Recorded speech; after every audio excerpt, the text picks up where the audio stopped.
জীবনে লেলিহান শিখায় আকাশে পাতালে এই সমরে কে আসবে আয় মেনে নিয়ে গত বছর দেশে প্রেক্ষাগৃহে বাজিমাত করেছে শাকিব খান অভিনীত সিনেমা তুফান। রায়হান রাফি পরিচালিত সিনেমাটি বাংলাদেশে মুক্তির পর Bharat, Australia, America, Canada, England সহ আরও বেশ কয়েকটি দেশে প্রেক্ষাগৃহ মাতিয়েছিল।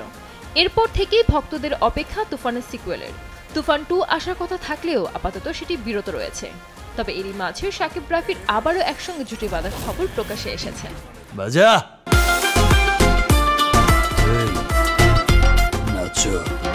2024 সালে 30 নভেম্বর বাংলাদেশ চলচ্চিত্র পরিচালক সমিতিতে সিনেমাটির নাম নিবন্ধিত হয়েছে। সেখানে প্রকাশ করা হয় শাকিব খান অভিনীত এবং রায়হান রাফি পরিচালিত নতুন সিনেমার নাম তাণ্ডব। আজকে আমার পকেট ফাঁকা, কালকে হবে। আগেই জানা গিয়েছিল সুপারস্টার শাকিব খানের এবারের নায়িকা হবেন দেশের কোনো অভিনেত্রী। এবার সেই কথাই সত্যি হলো।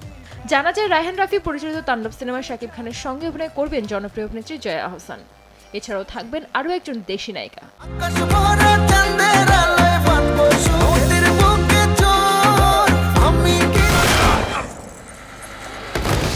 তবে এই চরিত্রে এখনো কেউ চূড়ান্ত হয়নি। সিনেমার আইটেম গানে থাকতে পারে চমক, হাজির হতে পারেন জনপ্রিয় কোনো চিত্রনায়িকা।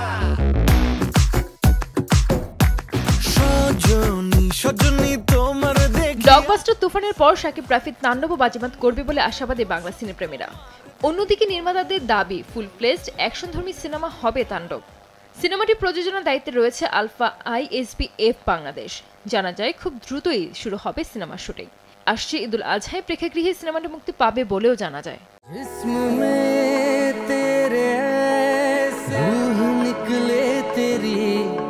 সর্বশেষ গত 15 নভেম্বর বাংলাদেশ ও ভারত সহ বিশ্বের 20টিরও বেশি দেশে মুক্তি পেয়েছে শাকিব খানের দরদ। প্রথমবারের মতো তাকে নিয়ে প্যান ইন্ডিয়ান সিনেমা বানিয়েছে নির্মাতা অনন্য মামুন। দরদ শিরোনামের এই সিনেমায় শাকিবের বিপরীতে অভিনয় করেছেন বলিউড অভিনেত্রী সোনাল চৌহান।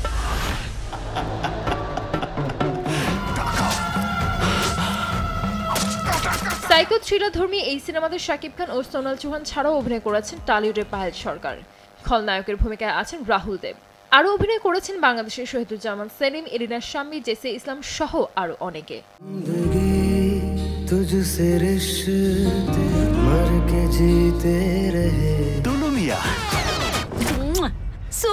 সঞ্জিত আক্তার, দেশ টিভি।